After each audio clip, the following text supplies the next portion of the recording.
Hello everyone. Good evening to all of you. Welcome to my class Medha IQ. Medha IQ.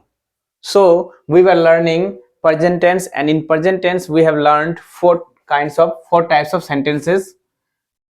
मतलब हो गया क्या, हम लोग जो है इससे पहले ये 4 तरह का वाक्य सीख चुके थे प्रेजेंट टेंस में। तो पहला क्या था, मैं खाता हूँ, दूसरा था मैं खा रहा हूँ, तीसरा मैं खा चुका हूँ, चौथा मैं खाते आ रहा हूँ।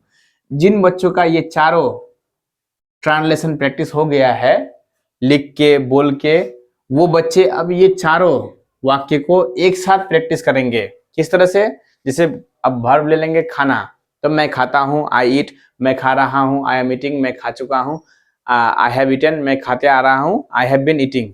तो इस तरह से करना है आप लोगों को प्रैक्टिस, ये चारों वाक्य को एक साथ बोलकर लिख कर।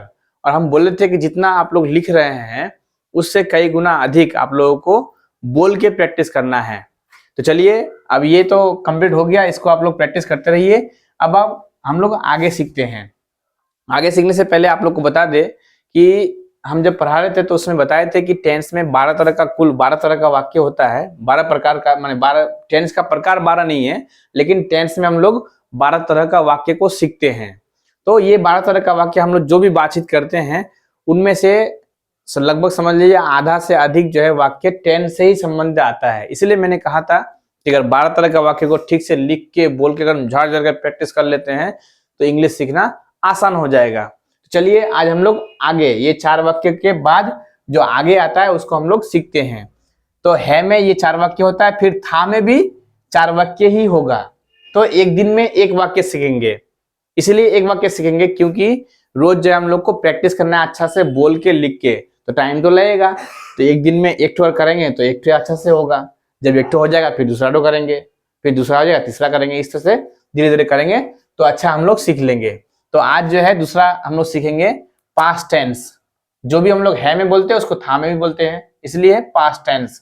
और पास्ट टेंस में भी 4 तरह का है। तो उसमें पहला जो है सीखेंगे, जो उसका नाम है सिंपल पास्ट टेंस। इसमें आपको ज्यादा नहीं जाना है, प्रैक्टिस करना है सिर्फ आपको इसको, ये जो लिखा हुआ है इसको बोल बोल के प्रैक्टिस करना है और अपने से दूसरा वर्ब लेके बनाना है। तो क्या है, मैं खाता था, तुम खाते थे, हम लोग खाते थे, वे लोग खाते थे, वह खाता था, वह खाती थी। अब इसमें जो सेंटेंस इंग्लिश जो हम लोग बनाएंगे तो क्या करेंगे, आई और इसमें वर्ब टू लगा देंगे। देखिए यहाँ इधर हम बोले थे कि सब में जो है current Oxford current English translation लगेगा और उसका लास्ट वाला जो पेज है इसमें वर्ब फॉर्म लिखा हुआ रहता है, वर्ब 1, वर्ब 2, वर्ब 3, वर्ब 4। इससे जो है आपको वर्ड लेके लिखना है। तो मैं खाता था, उसके लिए क्या करेंगे, आई और यहाँ जो वर्ब 2 है एट, वो लगा देंगे एट। इसमें कोई चेंजेस नहीं होगा, इसमें सभी में आपको वर्ब 2 ही लगाना है, ही सी में भी कोई चेंजेस नहीं है, बहुत आसान है। तो मैं खाता था, आई एट, तुम खाते थे, यू एट, हम लोग खाते थे, वी एट, वे लोग खाते थे, दे एट, वह खाता था, ही एट, वह खाती थी, सी एट। अब इस आप लोग को क्या करना है, अपने से घर में अब खाना की जगह में दूसरा वर्ब लेना है, जाना ले लेंगे।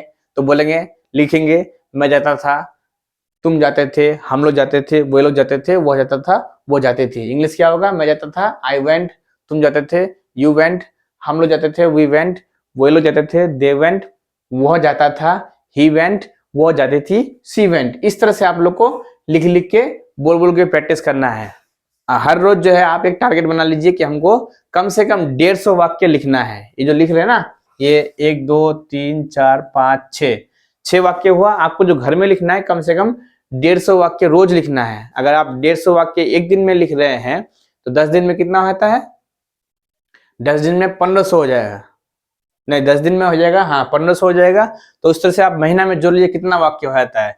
इस तरह से अगर बोलना शुरू कर दे रहे हैं, लिखना शुरू कर रहे हैं, इतना वाक्य आप लोग रोज नहीं, हर महीना, रोज तो सीख ही रहे, हर महीना भी आप सीख सकते हैं। 200 वाक्य अगर करेंगे तो महीना का 6000 वाक्य आप बोल के लिख के प्रैक्टिस करेंगे। तो जो बच्चा 6000 7000 वाक्य बोलेगा तो क्या वो इंग्लिश नहीं बोल पाएगा? जरूर बोल पाएगा।